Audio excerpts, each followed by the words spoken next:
Do do do do do do do do da da da da da dum.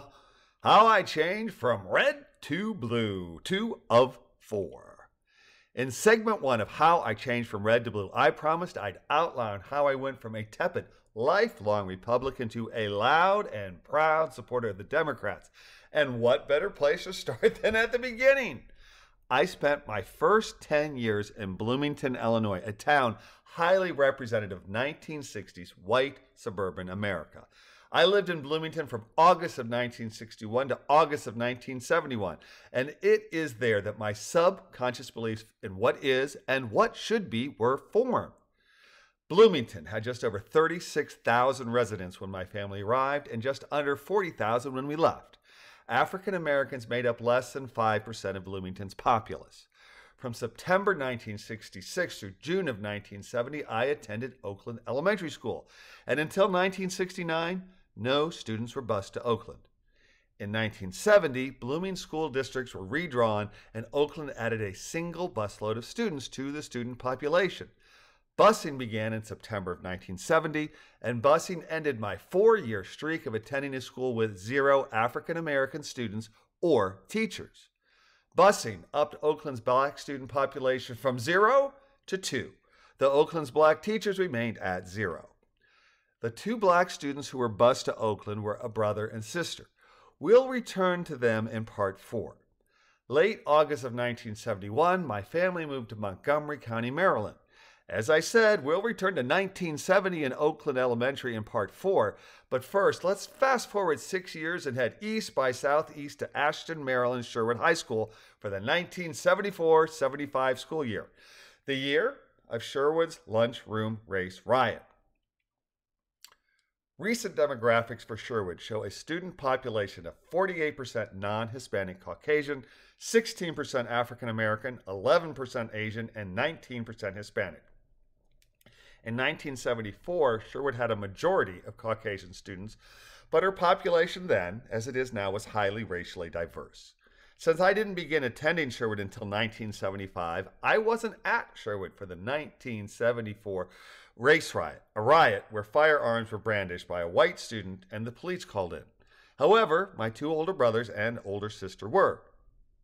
Everyone in my family was shocked by the riot, but a quip which I heard quite a few times from white students, the blacks and whites weren't rioting, and rednecks were, concerning the potentially deadly disaster was a sentiment that is simultaneously dismissive of underlying tensions while also displaying blatant, if subconscious, racism of whites at Sherwood. Tacking yet again, let's jump to my sophomore year at Sherwood, 1976-1977, and change focus from racism to another ongoing U.S. flashpoint, the right to choose versus the right to life. Some extremely important issues are binary in nature, right or wrong, while others are definitely on a spectrum. In 1976, one of my completely dismissive, unquestioned, binary, and blatantly one-sided values that I had inculcated at home and in church was my stance on elective abortion. As a high school sophomore, my stance on abortion was binary. By the way, if you don't know the literal meaning of sophomore, you would be foolish not to look it up. I frequently describe myself as nonviolent, but not a pacifist. A true pacifist will not engage in violence even to protect self or other. But as I like to explain, if someone were to attack my 7-year-old grand one, I would use all violence necessary to protect my grand one. And if truth be told, I may not stop with necessary violence.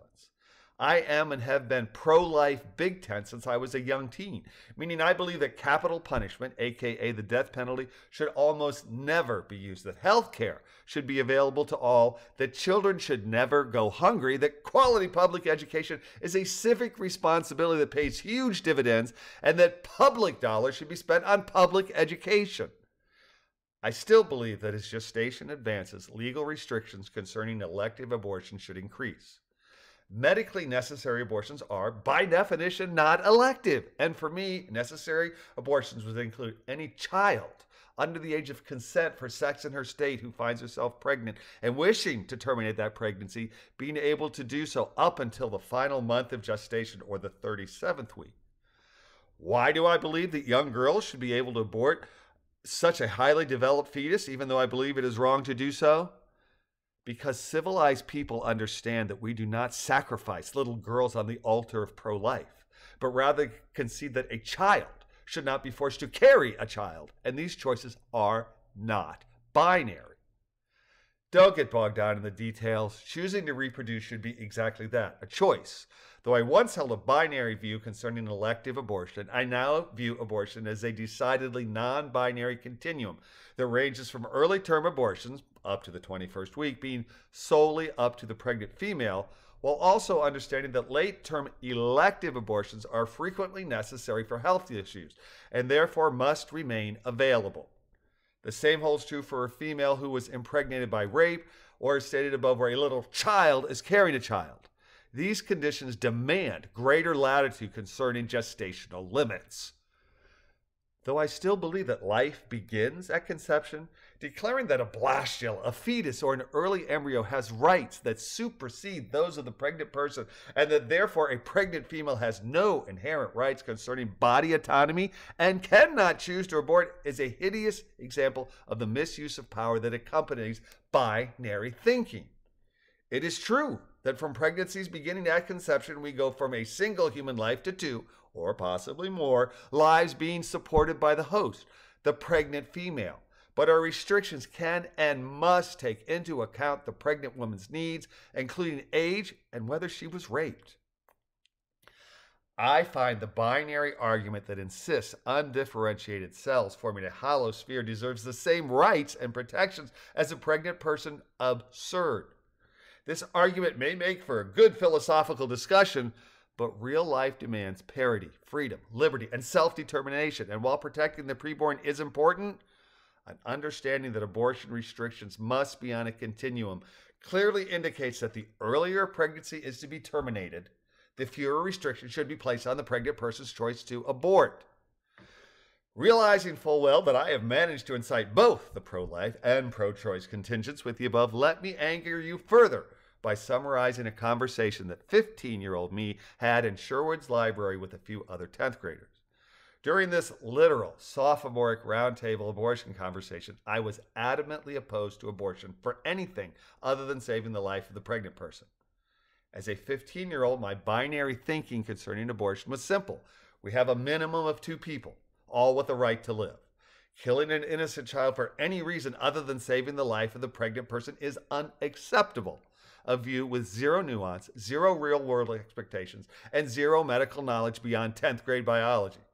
It's almost as though my 15-year-old self is a MAGA Republican candidate incarnate, isn't it? While 15-year-old me was pontificating, one of the girls at the table stood, burst into tears, and ran. I was sorry she was upset. The thought that her reaction may very well have been the result of having to have had an abortion did not occur to 15-year-old me. I just knew that the right to life was absolute, making me right and her wrong.